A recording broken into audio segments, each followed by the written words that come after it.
Perkenalkan, saya atas nama Artini Cahyani JS dengan NIM 1057221111723, kelas M23C.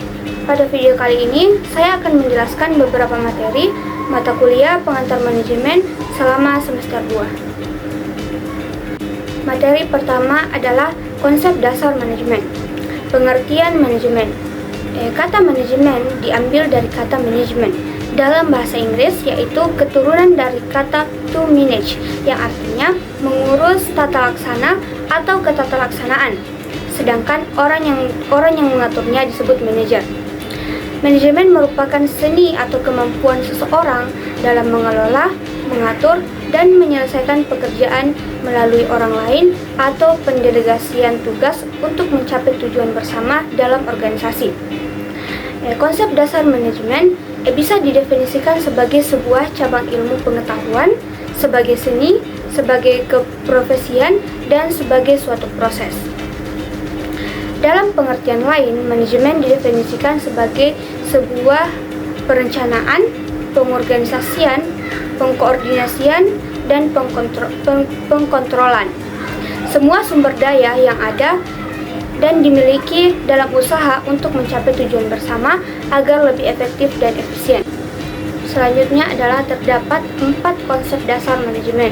Yang pertama adalah manajemen sebagai ilmu, yang kedua manajemen sebagai profesi, yang ketiga manajemen sebagai seni, dan yang keempat adalah manajemen sebagai proses. Nah, terdapat juga sarana atau unsur manajemen. Yang pertama yaitu manusia, yang kedua uang, yang ketiga bahan, yang keempat mesin, yang kelima metode, dan yang keenam adalah pasar. Materi kedua adalah manajer dalam kegiatan manajemen. Manajer adalah seseorang yang bertindak sebagai seorang perencana, pengorganisasi, pengarah, pemotivasi, serta pengendali orang dan mekanisme kerja sebuah manajemen untuk mencapai tujuan yang terbagi sesuai dengan tingkat-tingkat manajemen yang ada. Nah, penyusunan manajemen dalam sebuah tingkat-tingkat tertentu membuat proses manajemen dalam sebuah organisasi berjalan secara baik dan teratur. Sedangkan penyusunan manajer dalam tingkat-tingkat tertentu juga mempermudah pembagian tugas dan tanggung jawab agar dapat disesuaikan dengan kemampuan dan keahlian individu, sehingga hasil kerjanya juga berkualitas. Nah, jika sebuah manajemen yang baik dan teratur, serta memiliki manajer yang ahli dalam bidang yang ditanganinya dan berkualitas, maka tujuan utama yang telah ditentukan di awal terbentuknya organisasi dapat terrealisasikan sesuai target. Materi ketiga adalah perkembangan ilmu manajemen. Nah, sejarah ilmu manajemen. Ilmu manajemen sudah ada sejak berpuluhan ribu tahun yang lalu. Hal ini terbukti dengan adanya piramida di Mesir. Piramida itu dibangun lebih dari 100.000 orang selama 20 tahun lamanya. Pembangunan piramida tersebut tak mungkin terlaksana tanpa adanya seseorang yang merencanakannya, mengorganisasikannya, dan menggerakkan para pekerja, serta mengontrol pembangunannya. Nah, praktik manajemen lainnya bisa dilihat selama tahun 1400-an di kota Venesia, Italia, yang pada saat itu menjadi pusat perekonomian dan perdagangan di Italia. Penduduk Venesia membangun bentuk awal suatu perusahaan bisnis dan mengerjakan banyak kegiatan yang biasa terjadi di organisasi-organisasi modern saat itu. Nah, sebagai ilustrasinya, yakni di gudang senjata Venesia, kapal perang yang diluncurkan sepanjang kanal, dan dalam setiap perhentian, bahan baku dan tali layar ditambahkan ke kapal ini. Nah, hal tersebut sama seperti dengan model lini perakitan yang dikembangkan oleh Henry Ford untuk merakit mobil-mobilnya. Materi keempat adalah lingkungan dan budaya organisasi.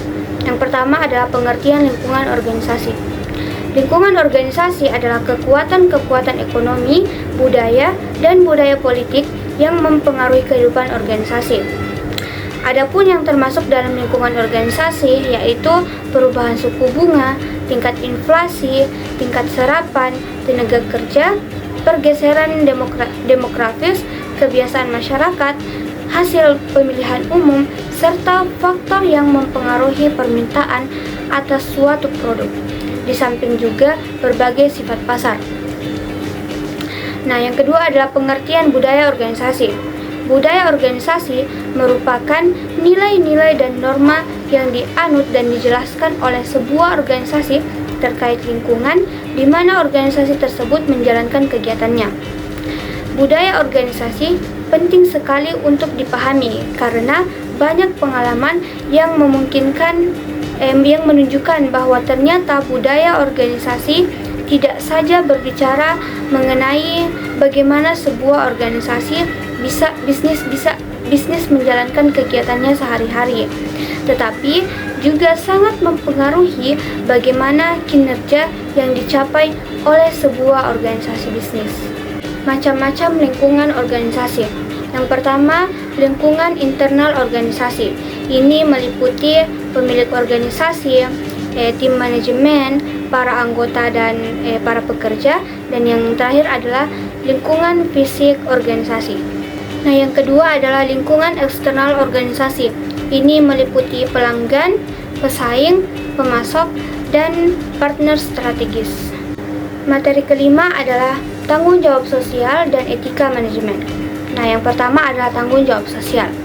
Tanggung jawab sosial adalah kewajiban moral dan etis suatu individu atau kelompok untuk berpartisipasi dalam masyarakat dan memenuhi kebutuhan dan harapan masyarakat.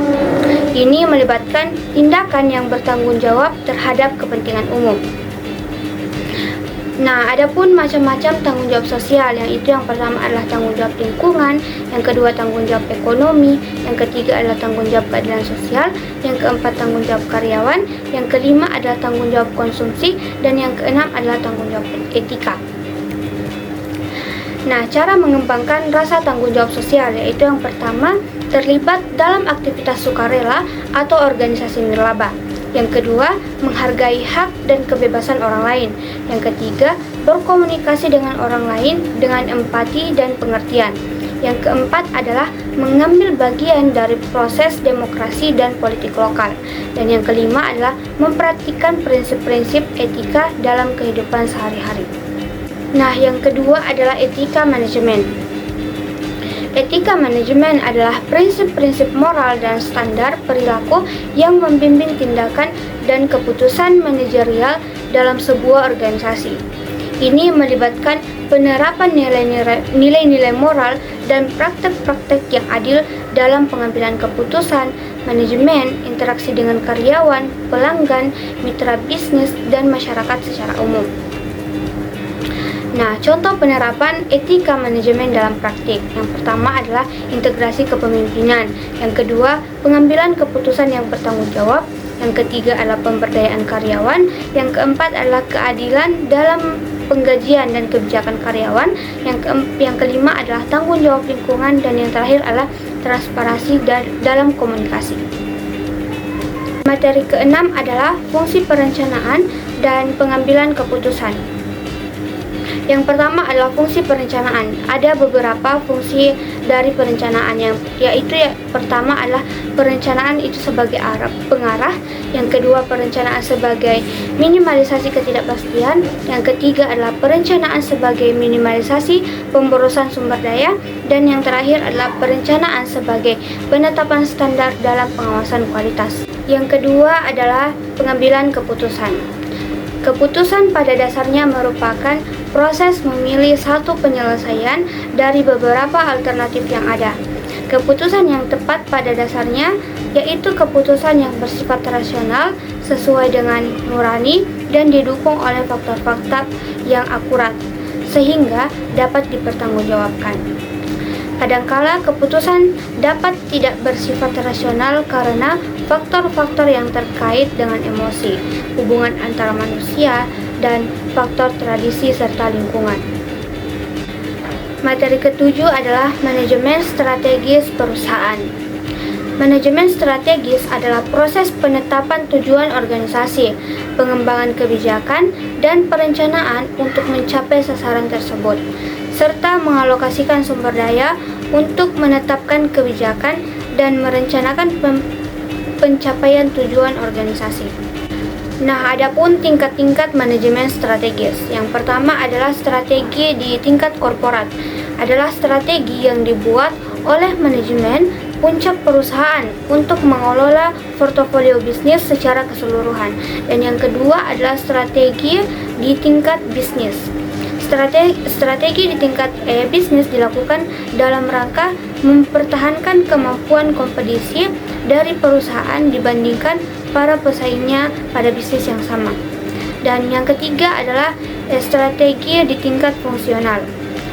Strategi ini disebabkan perusahaan cenderung melakukan persaingan pada jenis bisnis tertentu yang sedang dijalankan, dan tidak pada tingkat perusahaan maupun sektor bisnis yang diperdagangkan.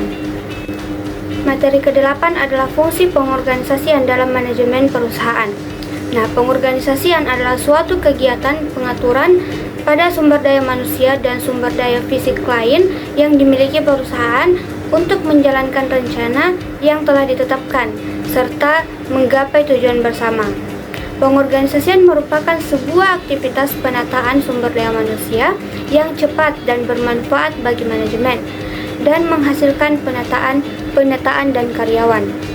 Nah, adapun fungsi pengorganisasian dalam manajemen yaitu adalah fungsi pengorganisasian dalam manajemen adalah proses mengatur wewenang, tugas, dan tanggung jawab pada setiap individu yang berkaitan dengan perusahaan atau organisasi.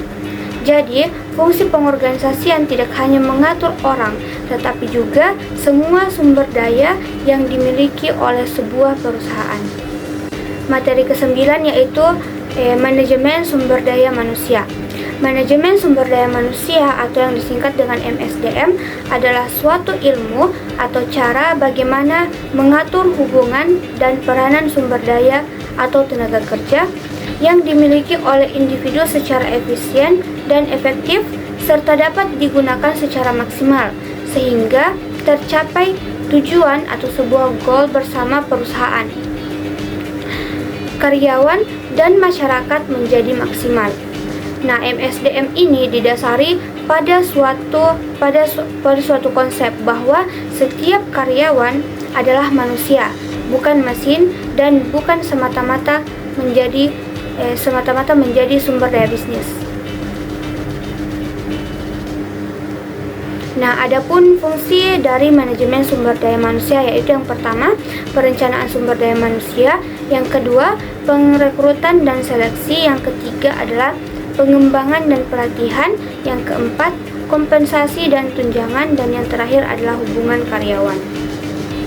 Materi ke-10 adalah faktor individu dalam perusahaan. Individu merujuk pada satu orang atau satu entitas tunggal yang berbeda dan unik dari individu lainnya.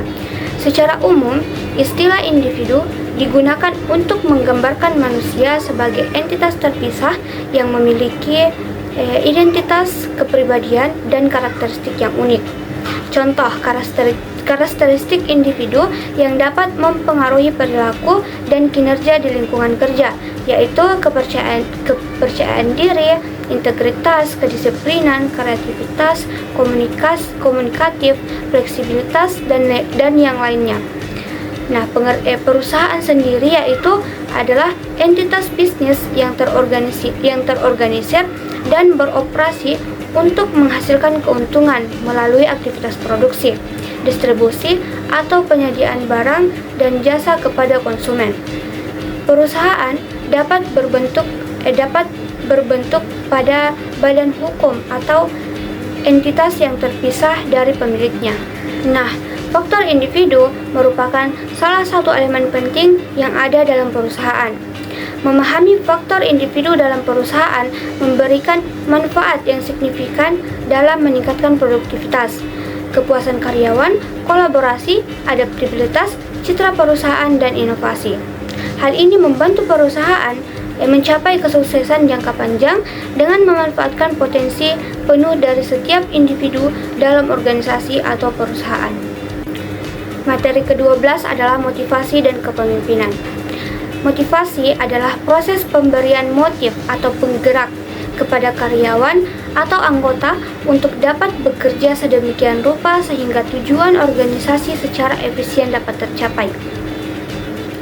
Jadi, di dalam memberikan motivasi, manajer harus mempengaruhi sikap bawahan agar mereka bersedia untuk menjalankan tugas yang selaras dengan tujuan organisasi. Nah, sedangkan kepemimpinan merupakan kegiatan sentral di dalam sebuah kelompok atau organisasi dengan seorang pemimpin puncak sebagai figur sentral yang memiliki wewenang dan tanggung jawab mengefektifkan organisasi untuk mencapai tujuan.